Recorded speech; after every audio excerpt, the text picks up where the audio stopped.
Hello students, MDC online classes में आपका हार्दिक स्वागत है।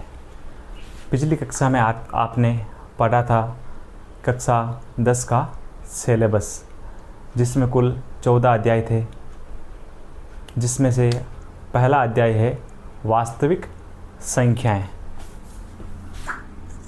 जिसे इंग्लिश में कैपिटल आर लेटर से प्रदर्शित करते हैं, कैपिटल आर से। अब देखते हैं कि वास्तविक संख्याएं आखिर होती क्या है। आपने कक्षा 9 में पढ़ा होगा कि परिमेय संख्या क्या होती है, अपरिमेय संख्या क्या होती है। परिमेय संख्या और अपरिमेय संख्या का आपस में समूह है, क्या कहलाता है? वास्तविक संख्याएं। अब हम वास्तविक संख्याओं को आगे पढ़ने से पहले थोड़ा सा सामान्य जानकारी प्राप्त कर लेते हैं। जैसे अब हम पढ़ते हैं प्राकृत संख्याएं क्या होती है। प्राकृत संख्याएं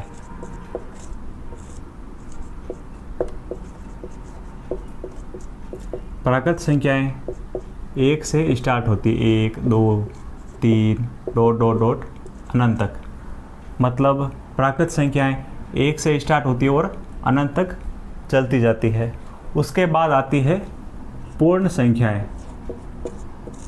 पूर्ण संख्याएं पूर्ण संख्याएं जब हम प्राकृत संख्याओं में 0 मिला देते हैं तो वह संख्या पूर्ण संख्याएं बन जाती है।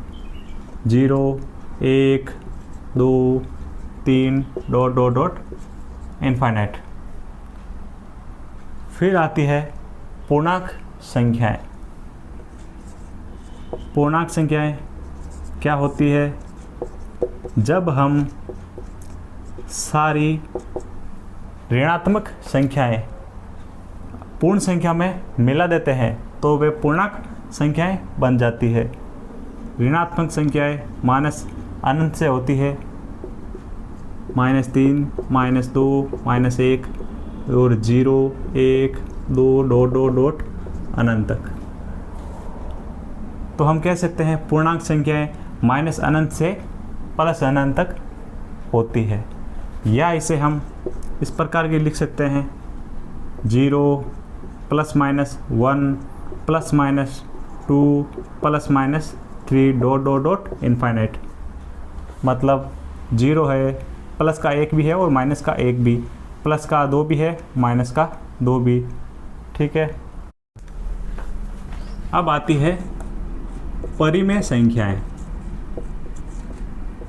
परिमेय संख्याएं परिमेय संख्याएं क्या होती है?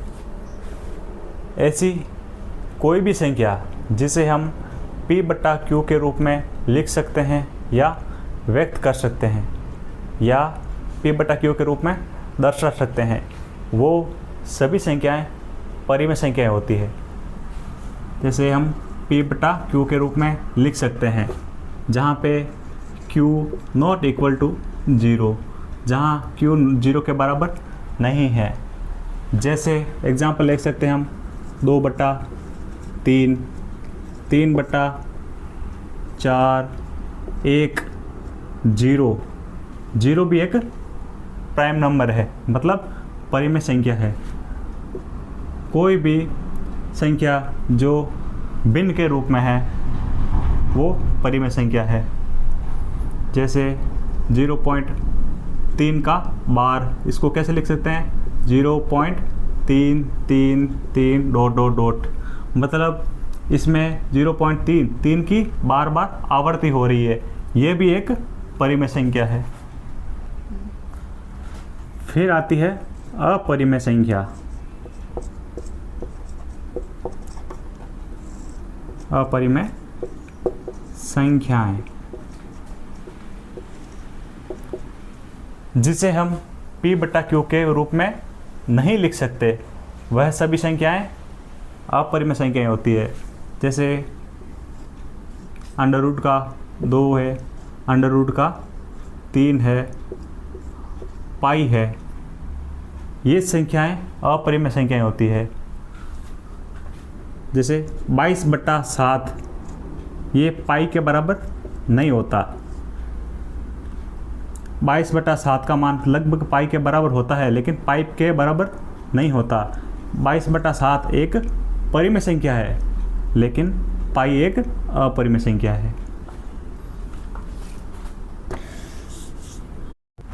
जैसे और उदाहरण लेते हैं हम 0.101101110 ... मतलब इसमें किसी भी संख्या की पुनरावृत्ति नहीं हो रही, इसमें सभी पद अलग अलग आ रहे हैं और अनंत तक चलते जा रहे हैं, तो ये भी एक अपरिमेय संख्या है। अब वास्तविक संख्याएं परिमेय संख्याएं और अपरिमेय संख्याओं का समूह है। अगर हम इन दोनों को आपस में जोड़ दें तो वह वास्तविक संख्याएं बनेगी। इसी क्लास में हम वास्तविक संख्याओं के बारे में आगे अध्ययन करेंगे। तो हम वास्तविक संख्याओं को क्या कह सकते हैं? वास्तविक संख्याएं बराबर क्या होती है? परिमेय संख्याएं प्लस अपरिमेय संख्याएं।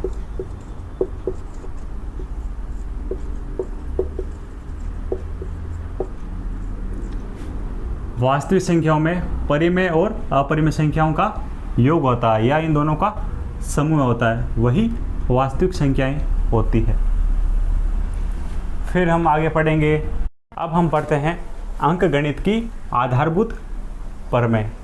अंकगणित की आधारभूत प्रमेय क्या कहता है कि कोई भी भाज्य संख्या जिसे हम अभाज्य संख्याओं के एक गुणनफल के रूप में व्यक्त कर सकते हैं। जैसे 2 को 2, 4 को 2 गुणा 2, 8 को 2 गुणा 2 गुणा 2, 12 को कैसे लिख सकते हैं? 2 गुणा 2 गुणा 3। जैसे अभाज्य संख्या 2 को हमने 2 लिखा, 4 को 2 गुणा 2, 8 को 2 गुणा 2 गुणा 2 और 12 को 2 गुणा 2 गुणा 3। यह है अभाज्य संख्याओं का एक गुणनफल रूप। अभाज्य संख्या जैसे कोई भी संख्या हो उसमें या तो खुद का भाग जाएगा या 1 का भाग जाएगा, वो होती है अभाज्य संख्या। अब इसकी हम परिभाषा लिख लेते हैं। आधारभूत प्रमेय, इसमें कुछ परिभाषा लिख लेते हैं हम। जैसे प्रत्येक भाज्य संख्या को अभाज्य संख्याओं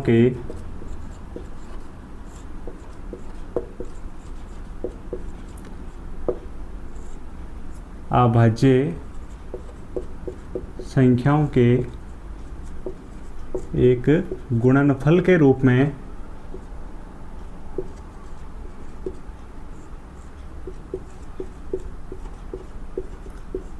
में व्यक्त किया जा सकता है।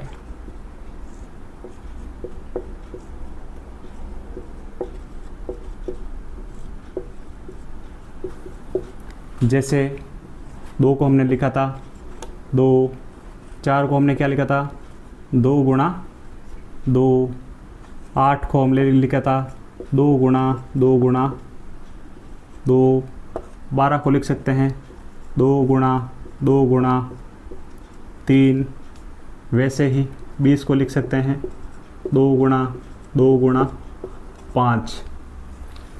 हमने प्रत्येक भाज्य संख्या को उनके अभाज्य संख्याओं के एक गुणनफल के रूप में व्यक्त किया। यही अंकगणित की आधारभूत प्रमेय है। अब हम सीखते हैं भाज्य गुणनखंड करना सीखते हैं। जैसे एग्जाम्पल की लेते हैं हम, इसका हम अभाज्य गुणनखंड करेंगे। पिछली कक्षाओं में हमने पढ़ा है क्या तरीका है, ये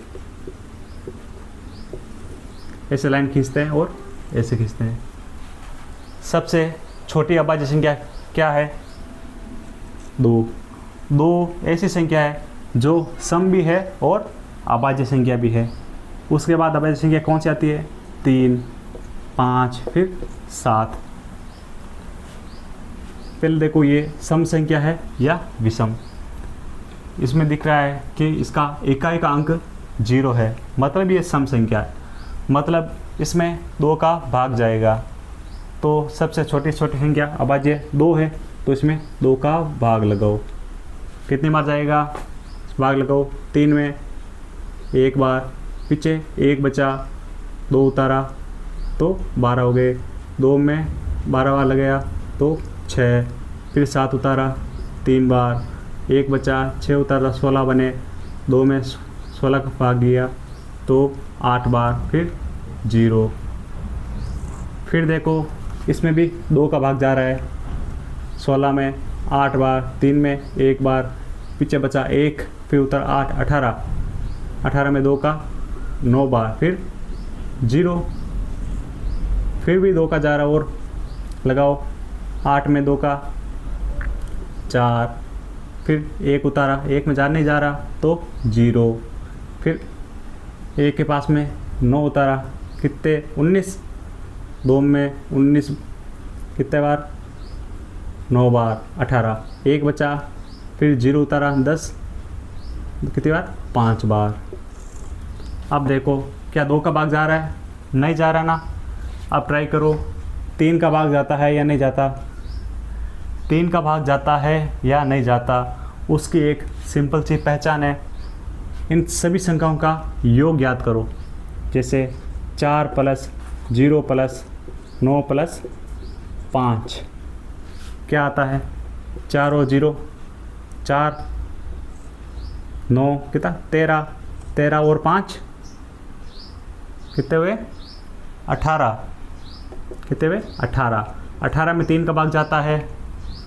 18 में 3 का भाग जाता है तो इस संख्या में भी 3 का भाग जाएगा। तो इसमें 3 का भाग लगाओ, कितने बार जाएगा, 4 में 1 बार, फिर 0 उतारा 9, फिर 1 बचा 9, 6 बार, फिर 5 बार। अब देखो 3 का भाग जाएगा या नहीं जाएगा। अंकों का योग कर लो, 1 + 3 4, 4 + 6 10, 10 + 5 15, मतलब 3 का भाग जाएगा। तो लगाओ 3 का भाग, कितनी बार जाएगा, 4 बार, 12, 1 बचा, 6 उतारे 5 बार, 15। वापस 1 बचा, 5 उतारा 15। अब चेक करो 3 का भाग जा रहा है या नहीं जा रहा। 4 + 5 9, 9 और 5 14। 14 में 3 का भाग नहीं जाता, तो उसके बाद वाली संख्या 5 का भाग लगाओ। 5 का जाता है क्योंकि इकाई का अंक 5 है, तो 5 का भाग जाएगा। लगाओ कितनी बार, 9 बार और 1 बार। फिर किसका भाग जाएगा, 5 का लगा दिया। फिर देखते हैं इसमें 91 में किसका भाग जाता है, 7 का लगाओ, कितनी बार, 1 और 13 बार। फिर 13 में किसका जाएगा, 13 में 13 का, कितनी बार, 1 बार। तो 32,760 के अभाज्य गुणनखंड है ये 2 गुणा 2 गुणा 2 गुणा 3 गुणा 3 गुणा 5 गुणा 7 गुणा 13। तो हम लिख सकते हैं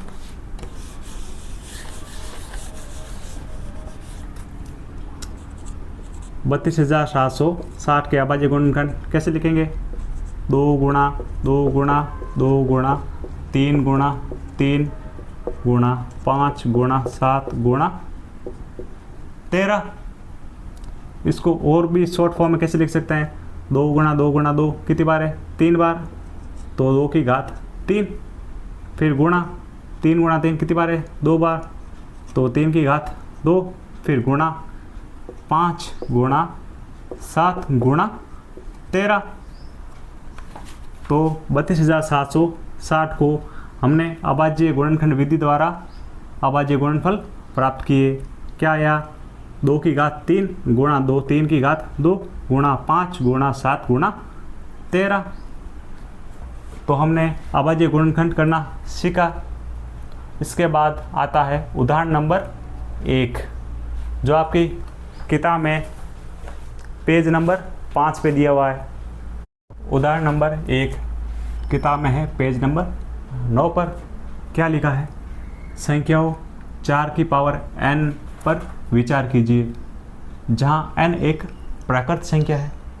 आपने पढ़ा होगा प्राकृत संख्या 1 से अनंत तक, मतलब n का मान लेना है 1 से अनंत तक। फिर जांच कीजिए कि कोई ऐसा मान है जिसके लिए 4 की पावर n अंक 0 पर समाप्त होता है। मतलब जैसे इसका सॉल्यूशन करते हैं या इसका हल करते हैं, क्या होगा? जैसे n का मान लेना है हमें प्राकृत संख्याओं में से, कहाँ से? 1 2 3 डॉट डॉट डॉट अनंत तक। फिर 4 की पावर n पर विचार करना है कि इसका अंक 0 पर समाप्त होता है या नहीं। जैसे हम जांच करते हैं n बराबर 1 पर। मान रखो 4 की पावर 1, क्या मान आया? 4। क्या इसका अंक 0 पर समाप्त हुआ? नहीं हुआ। आगे वो ट्राई कर लेते हैं। n बराबर 2 पर 4 की पावर 2 कितने? 16। क्या अंक 0 पर समाप्त हुआ? नहीं हुआ। फिर आगे वो ट्राई करते हैं। n बराबर 3 पर, तो 4 की पावर 3। क्या लिख सकते हैं? 4 गुणा 4 गुणा 4, 4 गुणा 4 क्या आया था? 16। फिर गुणा 4। अब हम एक का अंक दोनों को गुणा करेंगे, 6 और 4 का क्या आएगा? 24। मतलब एक अंक 0 नहीं आएगा। तो हम कह सकते हैं कि प्राकृत संख्या n के लिए कहीं पर भी 4 की पावर अंक 0 समाप्त नहीं होगा। इसलिए हम लिख सकते हैं कि ऐसी कोई भी संख्या n नहीं है जिसके लिए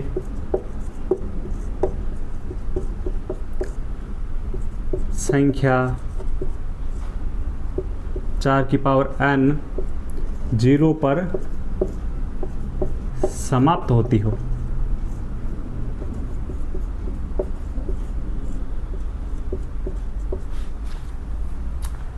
तो उदाहरण हम नंबर 1 हमने देखा था कि 4 की पावर n पर विचार करना है और n एक प्राकृत संख्या है। फिर जांच करना है कि ऐसा कोई मान है कि 4 की पावर n अंक 0 पर समाप्त होता है या नहीं। तो हमने इसका हल किया था।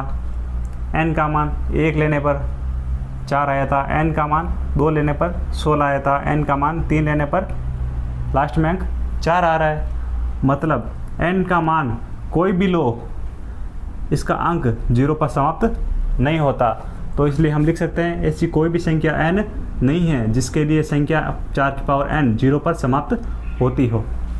अब आपकी किताब का नेक्स्ट उदाहरण है उदाहरण नंबर 2, जो पेज नंबर 9 पे है। उदाहरण नंबर 2 क्या कहता है? संख्याओं 6 और 20 के अभाज्य गुणनखंड विधि द्वारा HCF और LCM ज्ञात करना है। तो इसका करते हैं सॉल्यूशन। पहले 6 और 20 के अभाज्य गुणनखंड विधि द्वारा गुणनखंड करने हैं। करो, पहले 6 के अभाज्य गुणनखंड करो। किसका भाग जाएगा? 2 का 3 बार, फिर 3 का 1 बार। फिर 20 के करो, किसका जाएगा? 2 का कितनी बार? 10 बार। फिर 2 का 5 बार, फिर 5 का 1 बार। तो हम लिख सकते हैं 6 के अभाज्य गुणनखंड क्या है? 2 गुणा 3, और 20 के अभाज्य गुणनखंड 2 गुणा 2 गुणा 5। हमेशा जब भी HCF और LCM ज्ञात करना हो तो इस प्रकार ऊपर और नीचे लिख के गुणनखंड लिख देना। फिर जो ऊपर और नीचे दोनों में कॉमन क्या आ रहा है उसके जोड़े बनाओ। जैसे इसमें 2 कॉमन आ रहा है और 2 के अलावा कुछ कॉमन आ रहा है, आगे 3 है, इस नीचे 3 नहीं है, तो 2 के अलावा कुछ भी कॉमन नहीं आ रहा है। जो भी कॉमन आ रहा है वो आपका HCF हाईएस्ट कॉमन फैक्टर या महत्तम समापवर्तक होता है। तो हम लिख सकते हैं HCF किसका, 6 और 20 का। क्या होगा, कॉमन क्या है 2, तो HCF होगा इसका 2। फिर निकालना है LCM, किसका निकालना है, 6 और 20 का। क्या होगा, जो भी कॉमन संख्या है 2 है, इसमें से सिर्फ 1 2 लेना है 2। फिर गुणा, पीछे क्या बचा वो सब लेना है। क्या बचा, 3 गुणा 2 गुणा 5, 3 गुणा 2 गुणा 5। अब इनको गुणा करो, क्या है LCM 6 और 20 का, क्या आएगा 2 गुणा 3 6, 6 गुणा 2 12, 12 गुणा 5 60। तो LCM क्या आया आपका 60। ये आपका आंसर हो गया। तो उदाहरण नंबर 2 में 6 और 20 के पहले अभाज्य गुणनखंड किए थे, फिर उनको ऊपर नीचे लिख के जोड़े बनाए, कौन कौन से कॉमन है। जो भी संख्या कॉमन है वो होता है आपका HCF। जैसे इसमें 2 कॉमन है तो 2 आपका HCF हो गया। फिर निकालना है LCM 6 और 20 का। जो भी कॉमन जोड़ा होता है उसमें से 1 2 लो, ले लिया। फिर पीछे क्या बचा, 3 गुणा 2 गुणा 5, 3 गुणा 2 गुणा 5। इन सबको आपस में गुणा कर दो, क्या आएगा 2 गुणा 3 6, 6 गुणा 2 12, 12 गुणा 5 60। तो LCM आपका हो गया 60। तो आप कह सकते हैं HCF 6 और 20 का 2 और LCM 6 और 20 का 60। उदाहरण नंबर 2 में हमने 6 और 20 का LCM निकाला। अब हम पढ़ते हैं कि LCM और HCF के बीच में क्या संबंध होता है। तो हम एक नोट के द्वारा लिखते हैं कि किन्हीं भी 2 पूर्णांकों A और B के लिए HCF A और B का और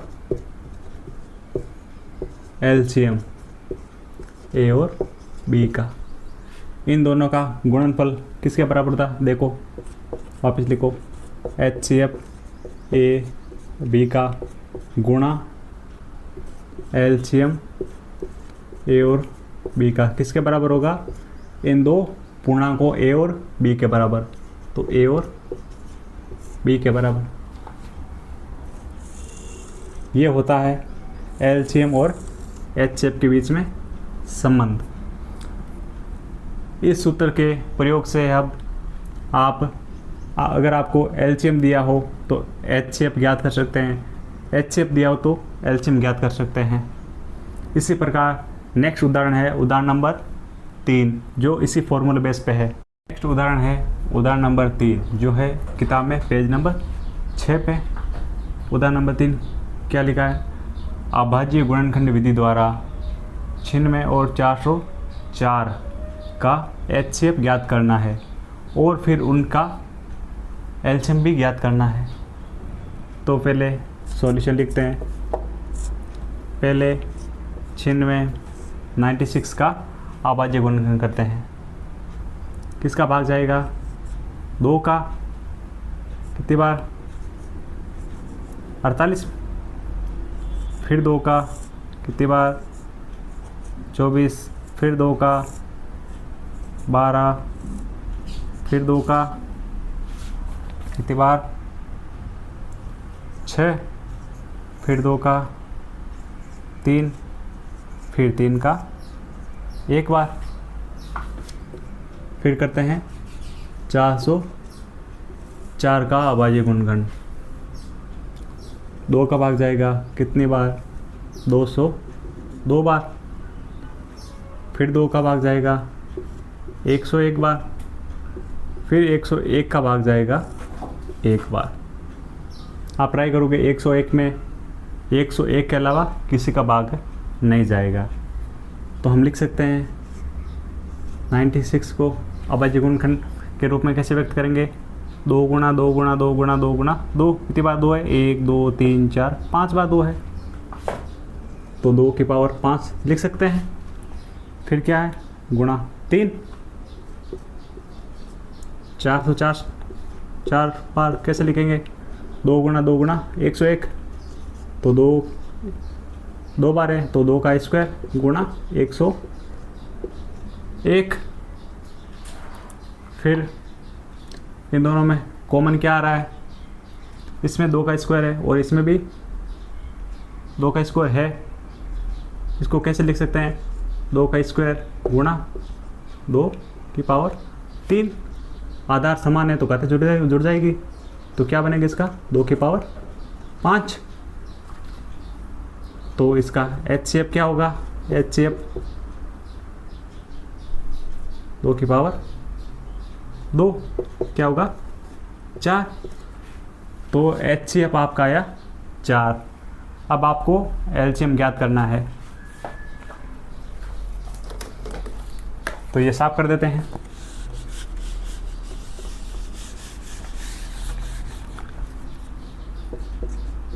HCF किसका 96 और 404 का क्या आया 4। पिछले आपने नोट में पढ़ा होगा कि HCF A और B का गुणा LCM A और B का किसके बराबर होता है, A गुणा B के बराबर। इसी सूत्र से हम LCM ज्ञात करेंगे। तो HCF क्या आया आपका 4, तो 4 फिर गुणा LCM किसका LCM 96 और 404 का 404 का। A और B क्या है 96 और 404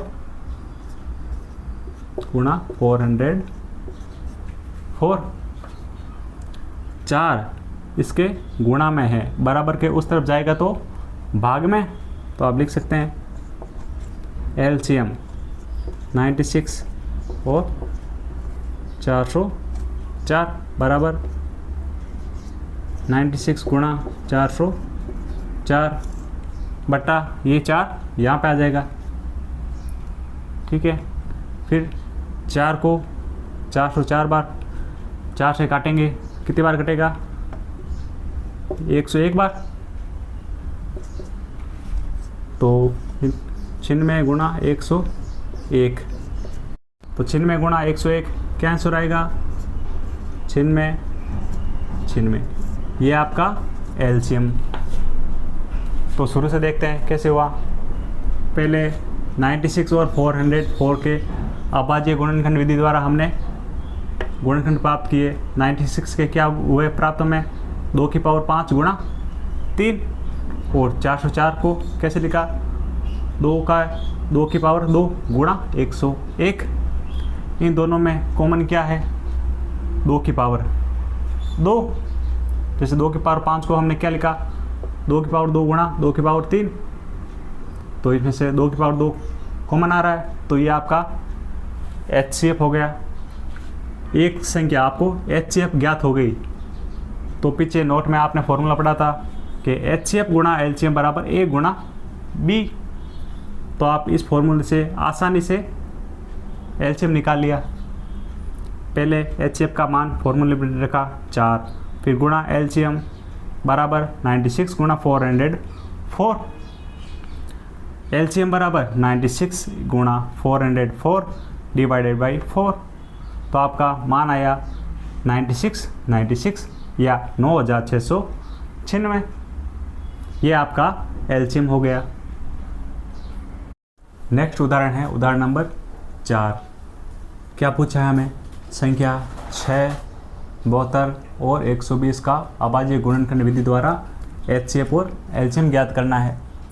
पहले 6, 72 और 120 का अभाज्य गुणनखंड करो।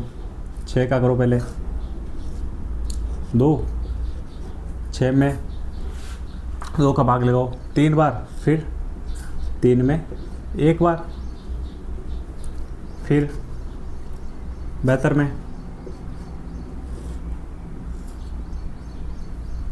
किसका भाग जाएगा? 2 का। कितनी बार जाएगा? 36 बार। फिर 36 में किसका भाग जाएगा? 2 का। कितनी बार? 18 बार। फिर 18 में 2 का 9 बार। फिर 9 में किसका जाएगा? 2 का जाएगा नहीं, फिर जाएगा 3 का। कितनी बार? 3 बार। फिर 3 में 3 का 1 बार। फिर 120 के अभाज्य गुणनखंड करते हैं। 120 एक सम संख्या है तो 2 का भाग जाएगा। कितने बार जाएगा? 6 और 0 60 बार। फिर 60 में 2 का कितनी बार? 30 बार। फिर 30 में 2 का 15 बार। फिर 15 में 3 का 5 बार। फिर 5 में 5 का 1 बार। तो हमें 6, 72 और 120 के अभाज्य गुणनखंड कर लिए। 6 का अभाज्य गुणनखंड क्या हुआ है? 2 गुणा 3। 72 के अभाज्य गुणनखंड क्या है? 2 गुणा 2 गुणा 2 गुणा 3 गुणा 3। तो ऐसे लिख सकते हैं 2 की घात 3 गुणा 3 का स्क्वायर। तो 120 के अभाज्य गुणनखंड क्या होंगे? 2 गुणा 2 गुणा 2 गुणा 2 कितनी बार है? 3 बार। तो 2 की घात 3, 3 गुणा 5, 3 गुणा 5। 6, 72 और 120 के हमने अभाज्य गुणनखंड लिख लिए। फिर हमें एचसीएफ और एलसीएम ज्ञात करना है। एलसीएम और एचसीएफ ज्ञात करना है। पहले एचसीएफ ज्ञात करते हैं। एचसीएफ क्या होता है? इस सब में क्या कॉमन आ रहा है? सबसे छोटी घात क्या कॉमन आ रही है? इसमें 2 है, इसमें भी 2 है और इसमें भी 2 है, तो 2 कॉमन आ रहा है। फिर यहाँ 3 है, यहाँ भी 3 है और यहाँ भी 3 है, और मतलब 3 भी कॉमन आ रहा है। तो एचसीएफ क्या होगा आपका? 2 गुणा 3 मतलब 6। तो 6, 72 और 120 का एचसीएफ होगा 6। फिर एलसीएम ज्ञात करते हैं। एलसीएम ज्ञात करने के लिए अधिकतम घात लेते हैं। जिससे इसमें 2 की अधिकतम घात क्या है? अधिकतम घात 2 की अधिकतम घात ज़्यादा से ज़्यादा कितनी है? 3 है। तो 2 की घात 3 गुणा, फिर देखते हैं 3 की अधिकतम घात क्या है? 3 की अधिकतम घात क्या है? 2 है, 2 से ज़्यादा है नहीं, तो 3 की अधिकतम घात लेते हैं 2। फिर गुणा, फिर देखते हैं 5 की अधिकतम घात क्या है? 5 की अधिकतम घात 1 है, तो 5 की घात 1। 2 की घात 3 मतलब 2 गुणा 2 गुणा 2, 2 का गुणा 3 बार। कितनी बार? कितना आया? 8। फिर गुणा 3 की घात 2 या 3 का स्क्वायर मतलब 9। फिर गुणा 5, इनको गुणा करेंगे 8 गुणा 5 40 गुणा 9। फिर इनका गुणा करेंगे 360। तो एलसीएम क्या है आपका? 360। तो संख्या 6, 72 और 120 उसको हमने सोल्व किया। 6, 72 और 120 के हमने अभाज्य गुणनखंड विधि द्वारा अभाज्य गुणनखंड प्राप्त किए, जिसको हमने इस प्रकार लिखा। फिर जो सब में कॉमन है, जैसे इसमें 2 कॉमन है, इसमें भी 2 कॉमन है, इसमें भी 2 कॉमन है, तो हमने 2 लिया। फिर 3 को मना रहा है, फिर 2 गुणा 3 मतलब 6। ये आपका HCF हो गया। फिर एलसीएम ज्ञात करने के लिए देखते हैं, 2 की अधिकतम घात लेनी है।